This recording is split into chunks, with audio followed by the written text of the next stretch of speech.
Does marketing work? I think so. Even better, today's guest knows so. He's infinitely smarter than me, having done a bucket load of research dating back to 79 AD in order to prove his point. It's a very historical episode 466 of the award-winning Small Business Big Marketing podcast. Well, I said, welcome to a small business marketing show, where successful small business owners share their souls to take your marketing straight to the lead. Now, here's your host, Mr. Timbo Reid. And welcome back to your weekly dose of marketing academia.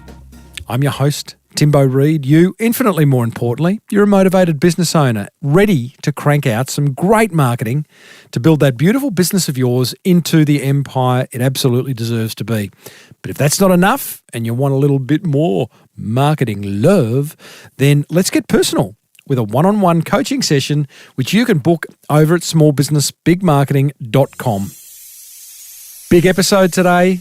We meet author and cubicle escapee, love a cubicle escapee, Jeff Swystun, who's written a very clever book titled Why Marketing Works. We hear from another author in Steve Sims. He's written a very good book called Blue Fishing, The Art of Getting Things Done, who's got another way to wow those precious clients of yours.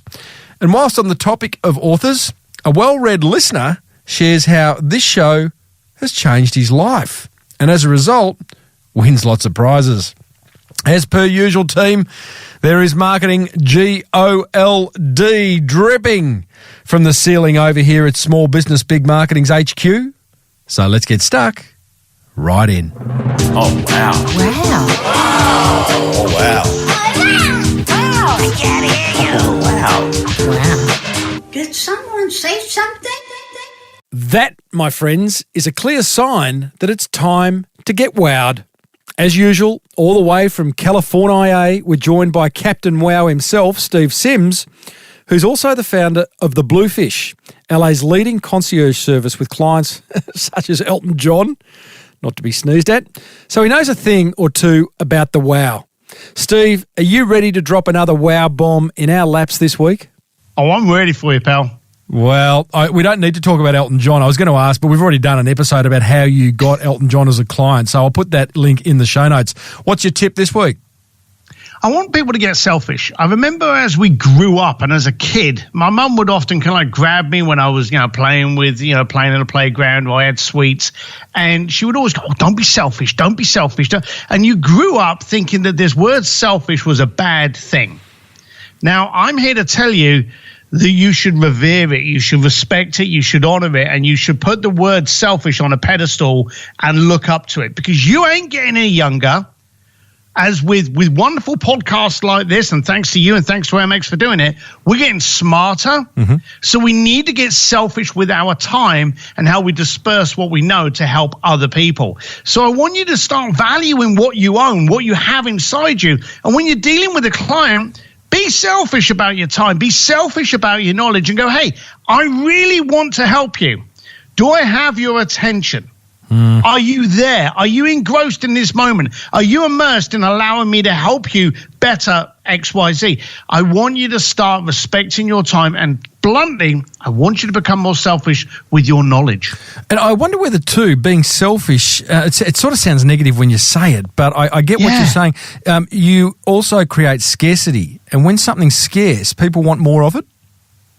Absolutely, 100%. And if you what will happen is those people that you don't have the attention of, they may actually be offended by your directness and by your, again, selfishness with what you know, and they may run to the sides. And that's fantastic, because when the bad people go away, the good people get in. And that's what we want. We want more of the right people, not a million of the wrong people. Isn't that interesting? One of the great things about the power of marketing is that it attracts the right kind of people into your business. I think there's too many business owners potentially listening maybe who cast a very wide net and will take on anyone. Any client's a good client. And I'm not sure that's the case. So being selfish is going to help them self-select. Yeah, no, you're totally right. That's actually, not all clients are good. No, a bad client can bring a business down. Yeah, it's a cancer. Having a client come in, I noticed years ago, if you focus on the clients that come through the door, you remove 99% of the problems, because bad clients do not get better with time. Mm-hmm. Totally agree. In fact, an interview I did, I reckon it was about 7 years ago, was with a dentist, Paddy Lund, and he got very, very selfish. He, in fact, he got to the point where he was looking at ending his life, and he was that depressed. He decided to have a really hard look at himself, the way he treated his staff and his business, his clients. Long story short, and I'll put a link in the show notes to this interview. He got so selfish, Steve, that he sacked 75% of his clients. The 25% that remained, he gave 2 business cards to and said, if you know people like you that need a dentist, please give them my card. And his business, he never ever looked back. His business boomed after that. Exactly. That's the best way to do it. Well, I did a similar kind of thing. You fire your clients and be proud to do so. Well, there you go, team. Another killer way to make your precious clients go wow. Thanks, Steve. Oh, I do love the wow segment, and so do you, from what I can tell. Thanks for all the emails saying how much you are enjoying Simsy's tips. They're good, aren't they? Not the email. Well, the emails are good. So are Simsy's tips. And some of you have actually asked where to buy his book, which is called Bluefishing: The Art of Making Things Happen. 2 places. Head over to Amazon, or you can head over to Simsy's website, stevedsims.com. And another thank you. Thanks for the 469 of you that have so far left a 5-star review on the Australian iTunes store. Really, really appreciate it. I know on other stores around the world, the American store, the UK store, New Zealand, there is hundreds of reviews there as well. So thank you so much. It means a lot. It boosts my rankings and boosts my ego. So we've got to love that. And it's never too late to leave a review. So go on, go and do it after the show, or put it on pause and come back. Now, let's meet today's special guest, Jeff Swystun, who in a previous life was the Chief Marketing Officer, that's the CMO at Interbrand, which is a rather large global branding agency. And he was also the Chief Communications Officer at DDB Worldwide, which is a rather large advertising agency, global advertising agency. He then saw the light, as did I many years ago. He escaped the cubicle, the advertising cubicle, and went out on his own to become a consulting chief marketing officer to brands who want to lead. But where it gets really interesting is Jeff has just released a book called Why Marketing Works, in which he identifies through a mountain of his own roll-up-the-sleeves research 7 timeless principles that well and truly prove his thesis. Rest assured, his 7 principles apply to businesses of all sizes, all industries, and all types of business, whether you're selling business to business, B2B, B2C, or my favourite, P2P, people to people. I started off by asking Jeff for his definition of marketing. That is a great place to start, and I actually think marketing umbrellas all those other things out there. When we talk about branding, brands, and advertising, to me, marketing is the umbrella for all of these sort of communications. Marketing, to me, is the creation of a relationship that allows people to get good information, possibly in entertaining ways, and just allows them to make a better purchase decision. Yeah, a nice definition. I often think some people have a very, very broad definition of marketing, and some business owners that I speak to have such a very narrow definition. I mean, it's amazing still how many think marketing equals advertising. Yeah, and that's gone on forever, and we used to laugh when I was in advertising or at the brand consultancy Interbrand. If you could describe what you did in marketing to your mother and she got it, then you were doing well. Because half the time audiences will revert to this notion of advertising because everyone's most familiar with it. Yeah, that's one misconception. What other misconceptions do you see out there as you go around speaking to business owners, large and small, about marketing? I think there's 2 things that go on. One is really dangerous, is that marketing in certain clients, certain brands, certain businesses is it's tactics in search of a strategy. Business owners say, we just need a Facebook page. We need a video on the homepage of our website. All those things may be true. Those are great tactics. But if you don't have a defined strategy and creative execution of it, all you're doing is sort of throwing dollars away and doing busy work. That's something that I'm seeing a lot of these days. And then I see too much reliance on all the marketing tech that's at our fingertips now, which is fantastic. There's stuff coming out all the time. But once again, a social media strategy, programmatic ad buys, AI, all of these things, they're fantastic. But once again, if you don't have something interesting, relevant, and different to say, and say it in a compelling, emotional way, you're going to fail. I see so many business owners, Jeff, racing to that idea of the tactics. Get a Facebook page, get a website, get a keynote ready to give at a Chamber of Commerce event, which is all fantastic. But they forget there's a whole lot of other work to be done prior to that in terms of it's sort of message versus medium. Like they race to the medium and forget that, hang on, there's a message. What are you going to say? What are you going to say on that website or on that Facebook page? So I know that you cover that off in one of your 7 principles, which we'll talk about soon. So, Jeff, this book you've written, Why Marketing Works, I love the title, 7 time-tested brand building principles. Where did the idea come from?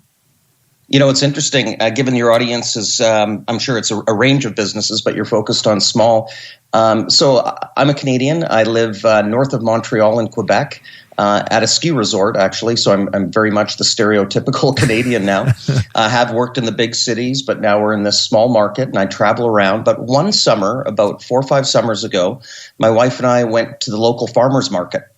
And actually, that visit was the catalyst for this book. I thought there was a book in me from my days on Madison Avenue, but when I saw these vendors, at various stalls set up on a municipal government parking lot, selling everything from interesting baked goods like ornate-looking pies to the meat purveyor that had had all these great slabs of beef, pork, chicken, to artisans who were selling interesting wares. And I just watched the bartering going on, and I thought, wow, this is not really changed from everything we've seen in old movies. This is how they used to do it in Rome. This is how they used to do it in Pompeii.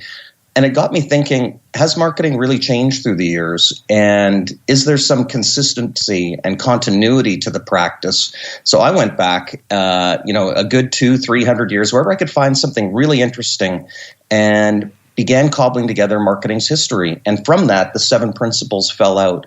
There is this remarkable consistency to successful marketing, and they're represented in the 7 principles in the book. Did you expect that result?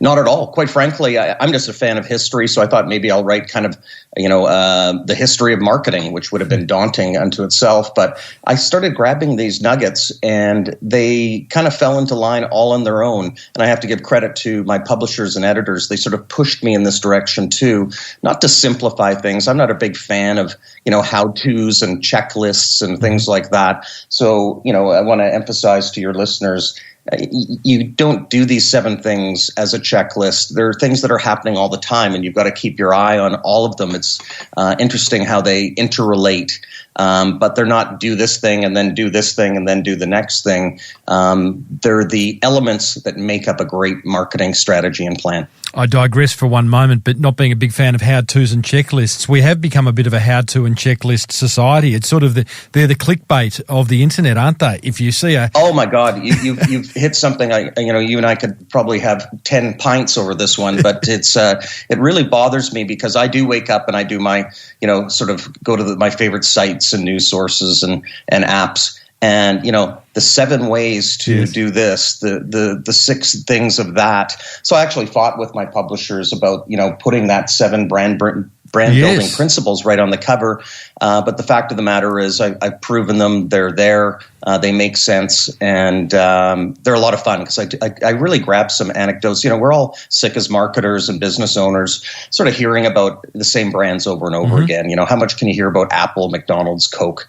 They're all relevant. They're all fantastic, great brands, and they do marketing very well. But I found some really obscure stories that are just fun to read, but then also have great lessons behind them. Well, see, I love that. I love the fact that you have focused on the more obscure. And I try to do that with this show, whilst I have interviewed the founders and owners of some large brands. I mean, the spirit of this show and clearly of your book is small business, big marketing. And we live in a world today that allows us to do that. You grew up on Madison Avenue. I grew up on Little St Kilda Road, which is the advertising equivalent in Melbourne, Australia. And, it was all about the big brands. But these days, the marketing world's changed so much, and we can do incredible things as small business owners with marketing and building great brands. So to that end, young Jeff Swystun, let's get stuck into these. Let's get stuck into these 7 time-tested brand building principles, and you lead with number 1.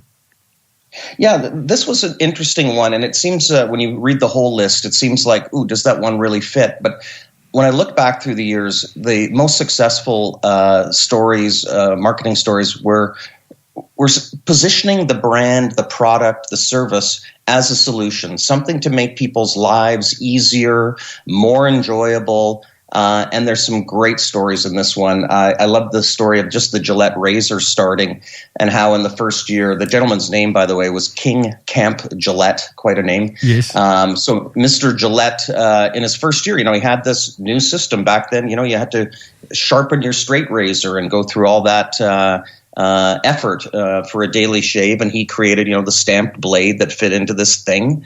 And the first year, he sold like maybe 79 razors and 124 blades. Ouch.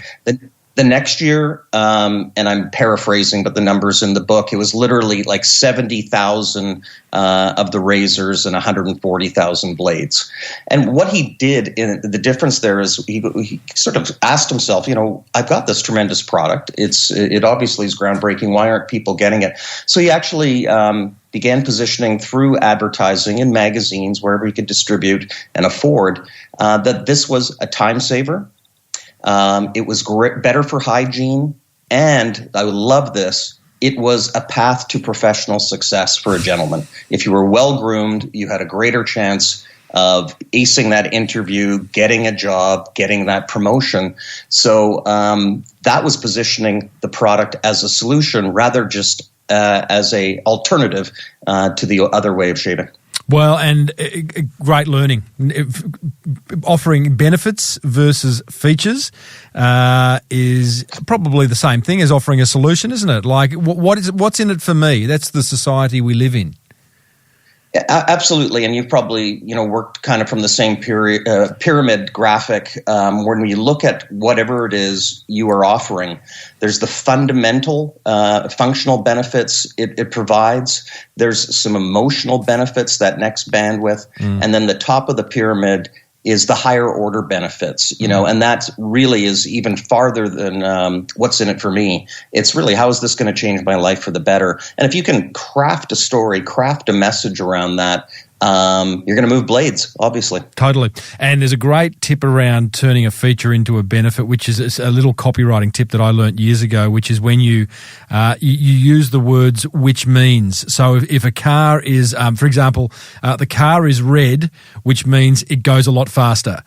As a very simple example, which is completely untrue, of course. There must be a reason all Ferraris are red, most Ferraris are red, but turning a feature into a benefit is golden, and working in solutions, because we all want a solution. I love the fact that you chose Gillette, despite the fact that we said there's no Nikes, McDonald's, or Apple's mentioned in the book. But I'm telling the story from his first year of business, so he was a small businessman that grew this into, as we know today, such a tremendous brand that has so many offshoots to it.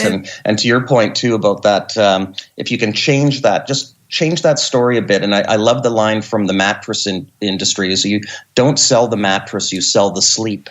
Yes. And that's just a tremendous way that I think all of your listeners should think about their business, whatever it is they're marketing and selling.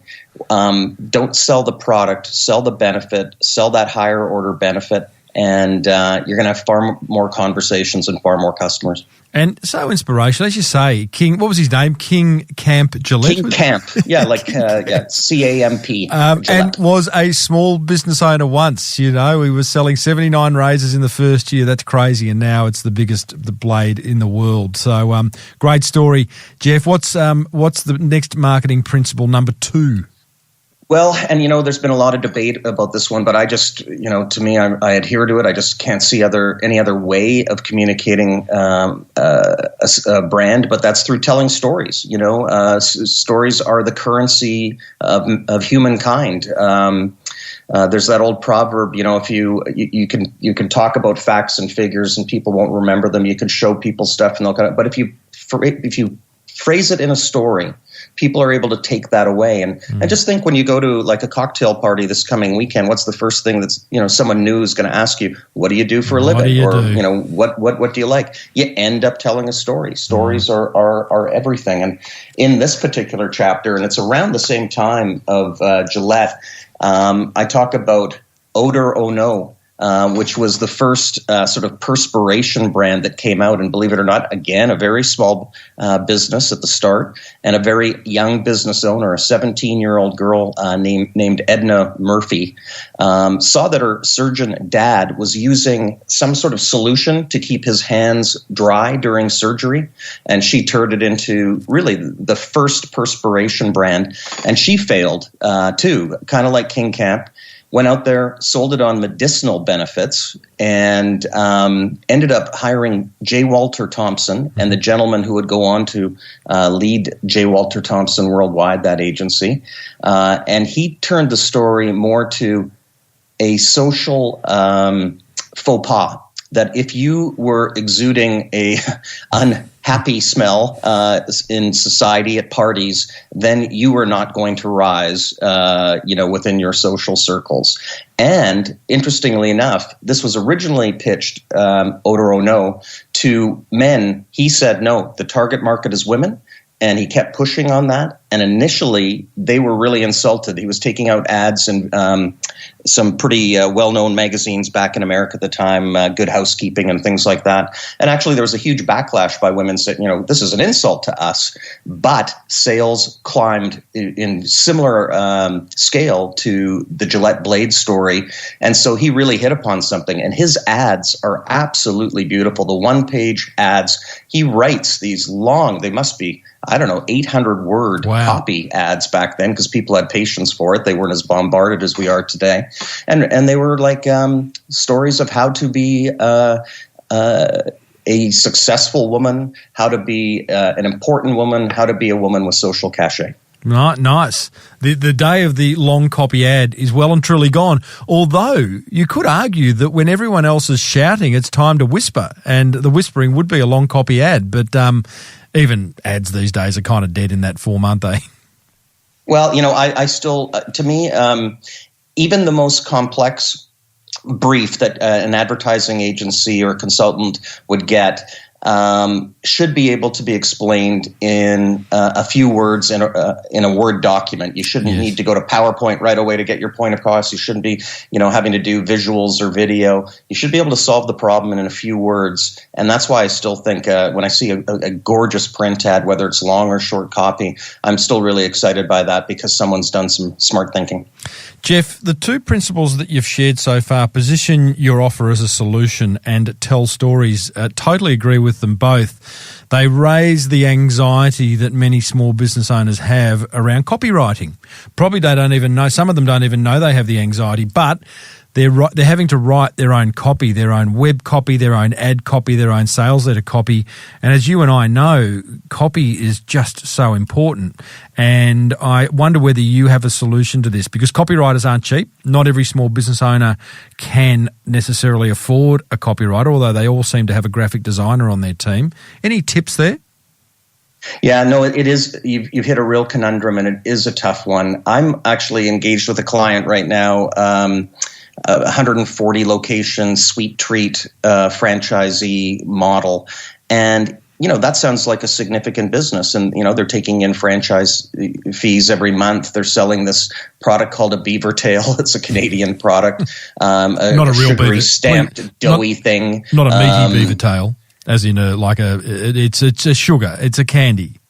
It's a candy treat that you can put a ton of different toppings on. And, this is a fabulous business. But they themselves, when I first gave my fee for writing their revamped brand story, it was a tough number for them. And so we've been working together because it's a fun project. And so I know that regardless of, who you go to engage in, a expensive person or, a junior right out of school who's writing copy on their Mac out of the basement, it still is a price tag. But the fact of the matter is the only reason for a business owner, small, medium, or large, to go outside is because you don't have that expertise in-house.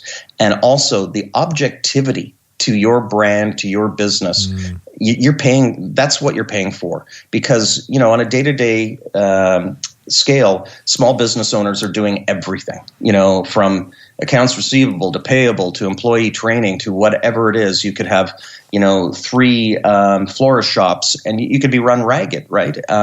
So who has time to sit down and really do this? So as expensive as it may be, as distracting as it may be, which it really isn't to the core business, I just believe it's an investment that must be made. Money well spent. Jeff Swystun, number 3, marketing principle number 3. Yeah, definitely. This is in the studies I reference in this chapter. It's all about emotion. As we said at the top of the call, marketing is about giving information that allows consumers to make a better, more informed decision. And as we've seen through the last 50, 70 years, that information can be conveyed in a number of ways. The insurance industry is one I bring up. I watch the American insurance industry, and I'm fascinated by it because we're a little bit more conservative in Canada, and we sort of get it. But they've created like 6 different spokespeople across 6 different companies. They're kind of like icons, like Ronald McDonald. Like they have a character called Mayhem. They have a professor. These are the big insurance companies. So they've had a hard time telling their story, because if you remember early days of insurance, the whole purpose of marketing was to scare the crap out of people to buy more insurance. You need home, auto, life, personal, collision, all that stuff. And that didn't work for them after a time.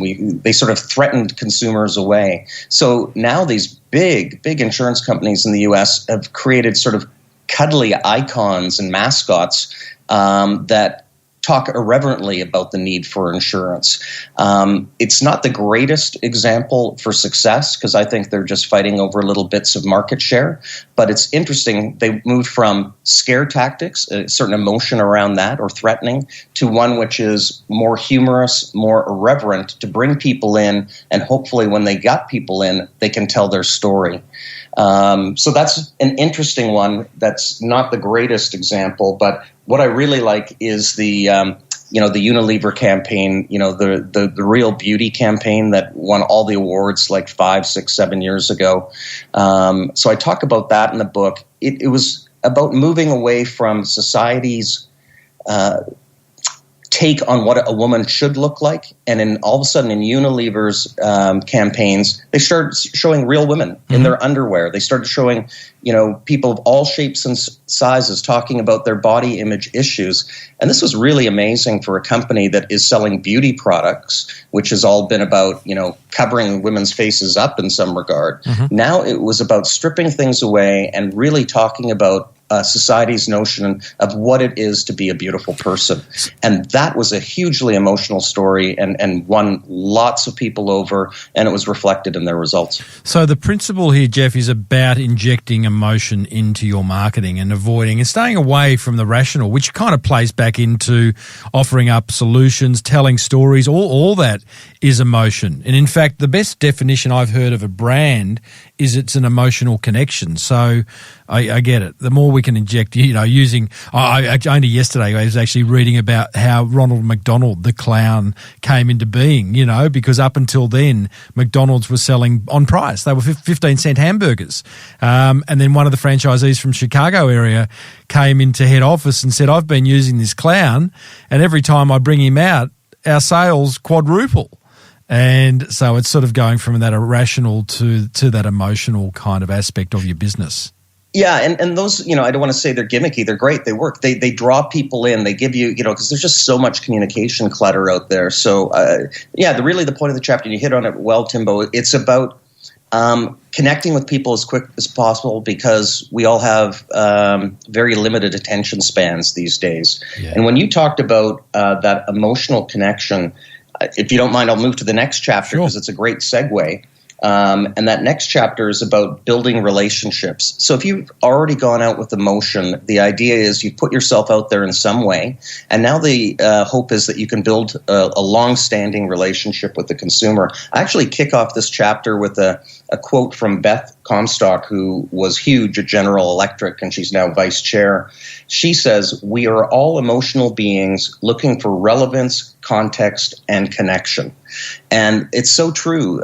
We want to join neat groups. We want, we're tribal by nature. So this whole next chapter on relationships for your listeners, it's about seeing how you can create a really neat relationship with your consumers that they want to keep coming back to you because you're satisfying something for them. Not a solution, perhaps, but a validation that they're making the right choice. Got an example of a business that's done that well?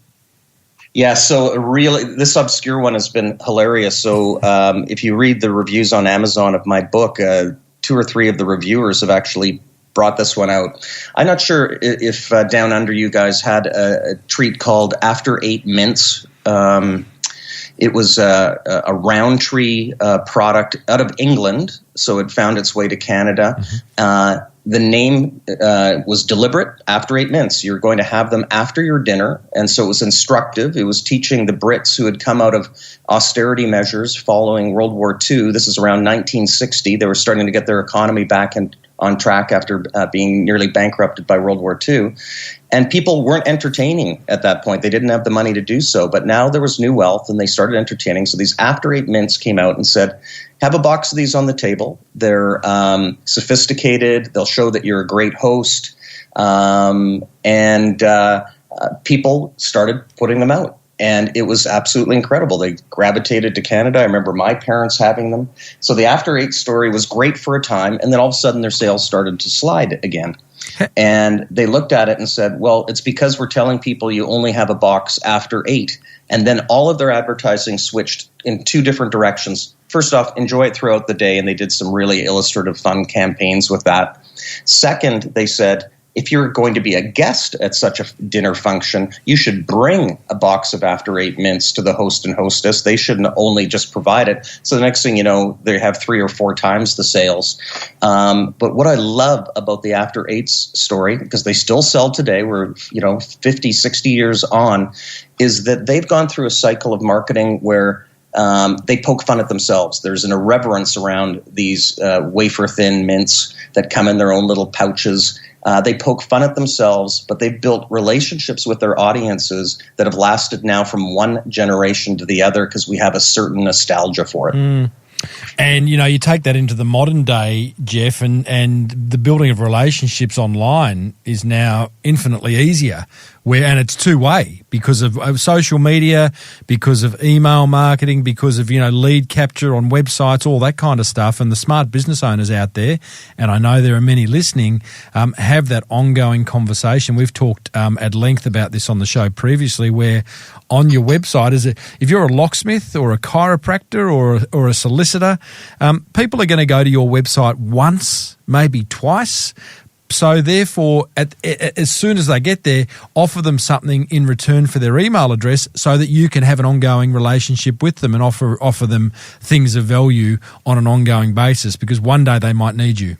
Absolutely. No, that's so good. And I wanted to mention it earlier in the call when we were talking about tactics versus strategy. You know what the fact is? You need a lot of tactics. So I don't want to dissuade any of the small business listeners from, trying different things. Marketing is both an experiment and I'd like to say a furious plagiarism. Take ideas from somewhere else and try to graft them on because they can work. I worked with a company that did a study, this is about 15 years ago, that said a customer a potential customer needs 17 touches before they will be predisposed to buy what you are offering. So that's amazing. So we have to have a smart strategy. We've got to tell a great story. We've got to talk about our difference and the higher order benefits for our customers. But the fact is then you do have to get that message out there. And as that study showed, you got to get it out there in a lot of different ways, whether it be a newsletter, couponing, loyalty program, website outreach, all those things, because that just continues to amaze me, that number, 17 touches Amazing. Before a customer will feel good about trying you. Jeff, we're up to principle number 5. Yes, I hope I'm not testing your patience with all Not seven, at all, but mate. here we go.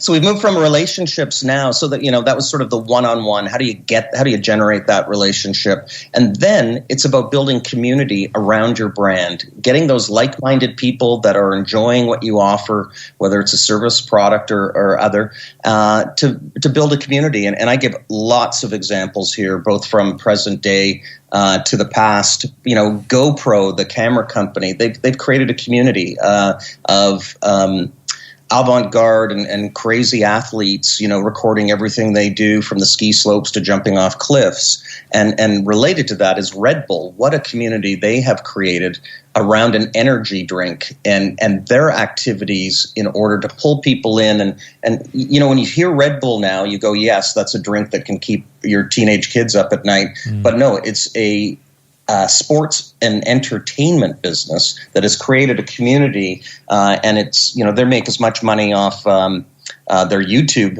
videos as I think they do off their soft drinks these days. So community is huge. There's it's funny to do a relatable story for a small business. So in my community, which is 5,000 people at any one time, hour and a half north of a big city, but then grows to 15, 20 in ski season, and so all these businesses have up and down periods. And I hear all the stories about the restaurants in the shoulder season and how they're suffering, but and then they're overrun when the tourists come.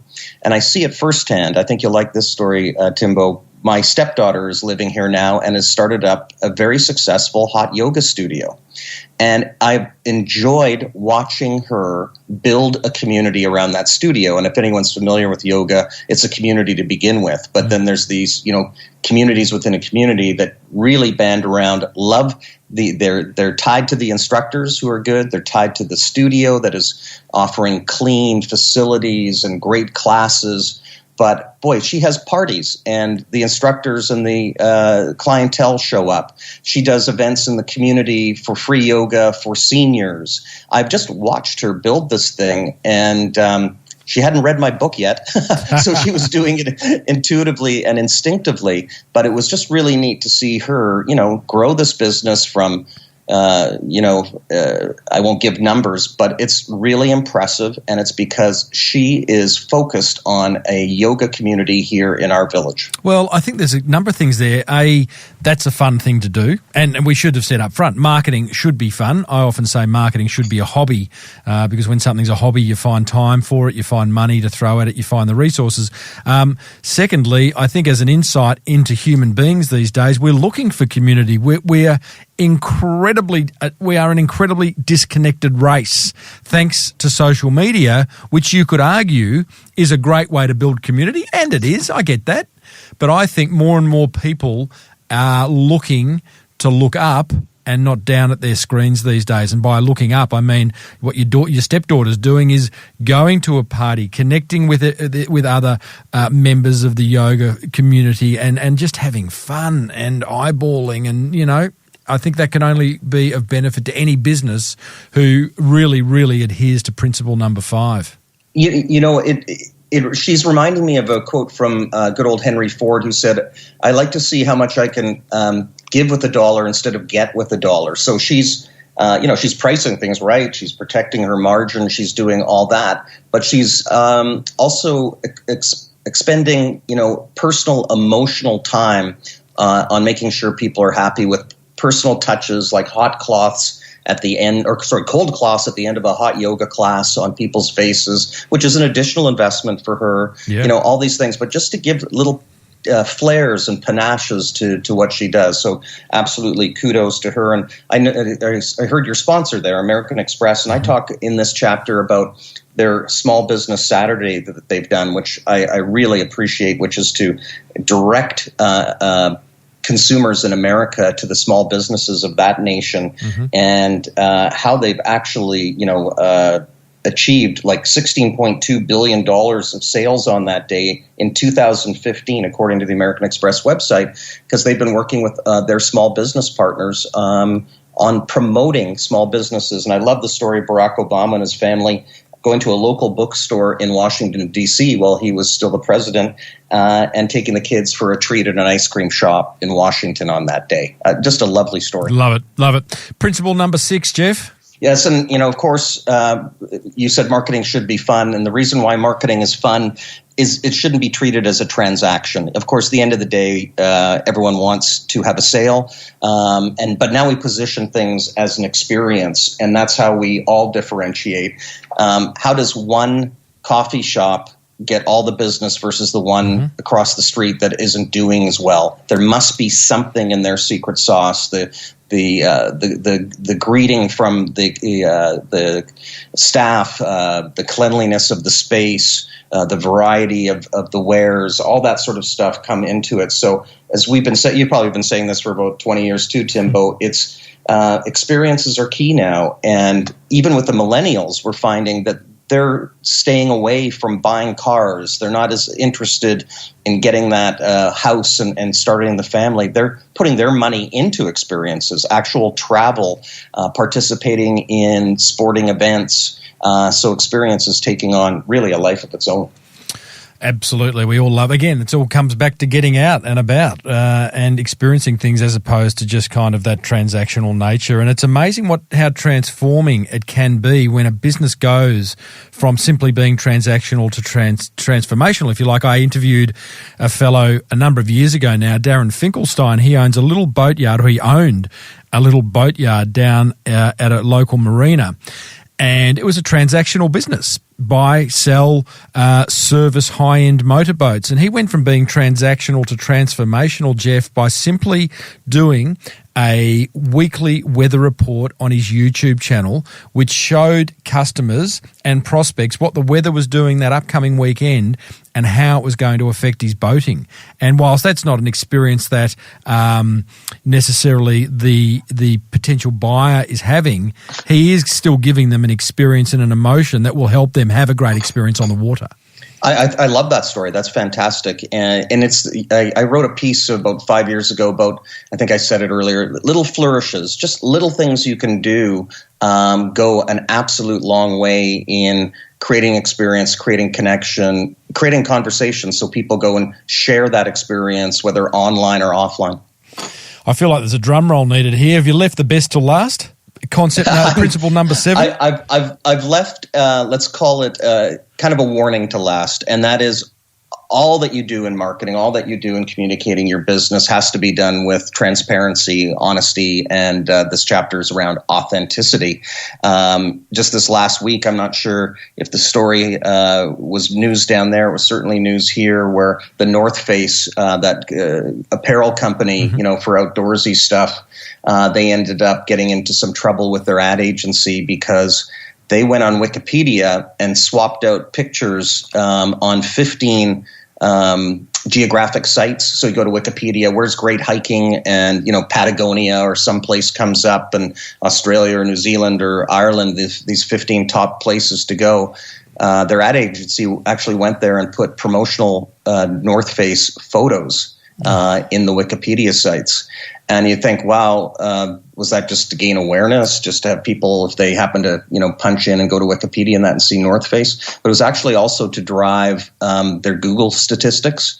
And so it was completely dishonest. Unauthentic.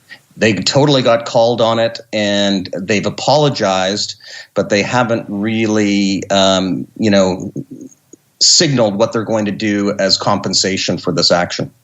I wonder about things like that. I mean, at the end of the day, very unauthentic, the wrong thing to do, but was there a secondary meeting at the North Face HQ where they said, this is going to cause us some short-term pain, but we're going to be talked about, we're going to be remembered, we're going to be in the conversation for not the right reasons, but, no one's died as a result of this, and our SEO is going to explode and our traffic, I don't know. What do you think? Am I being cynical?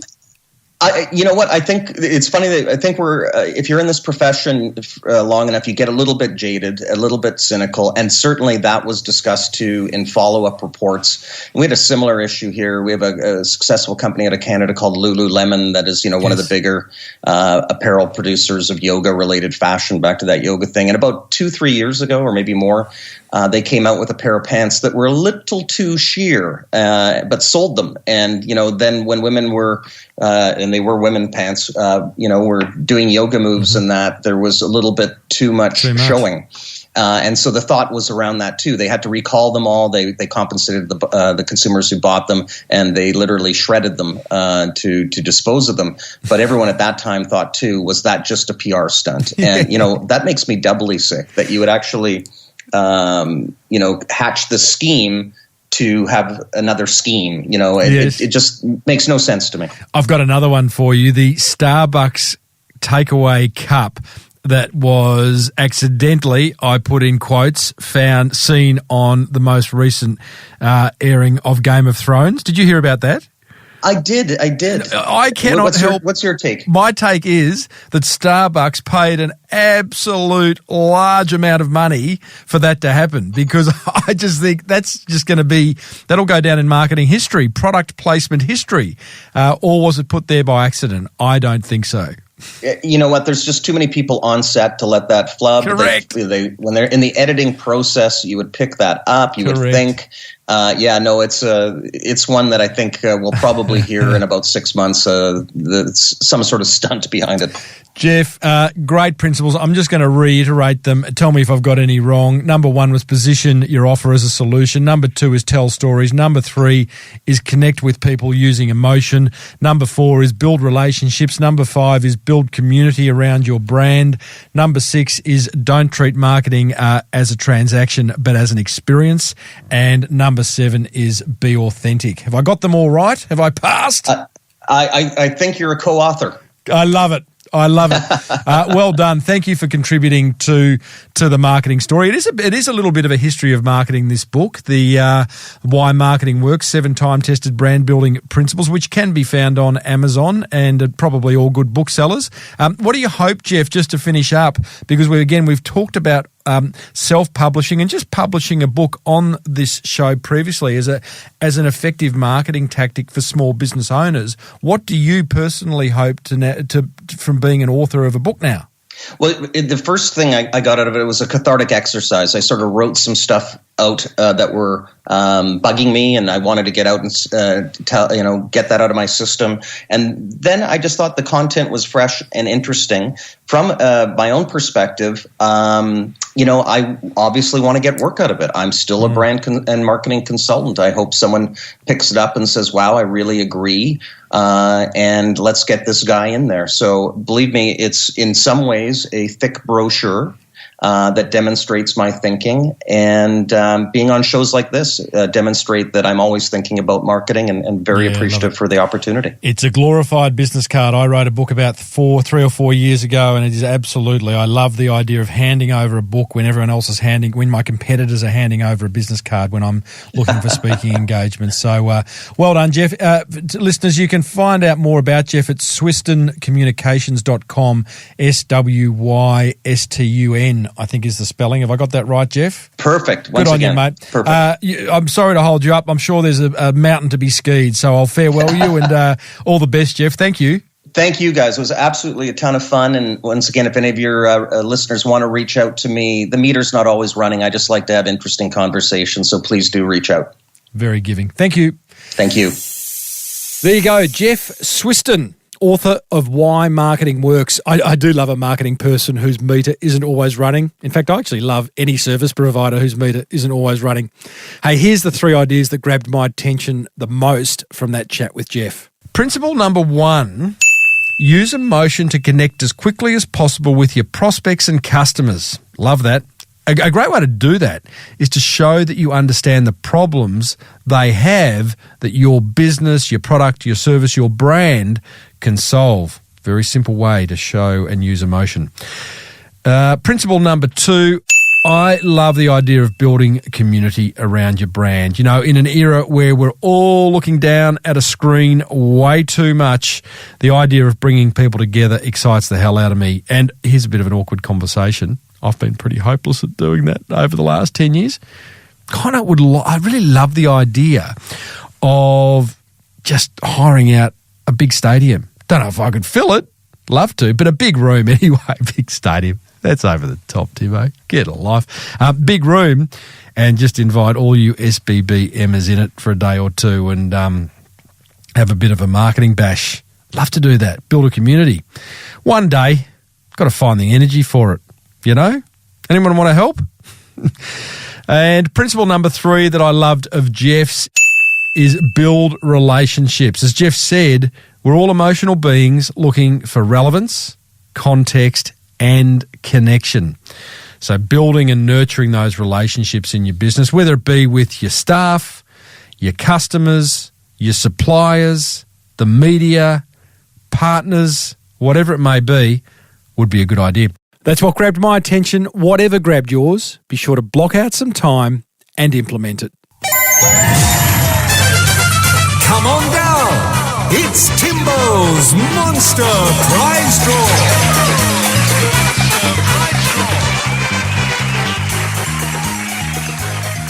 Oh, yes, indeedly, doodly. It's time to reward another motivated listener for taking action. And today's winner is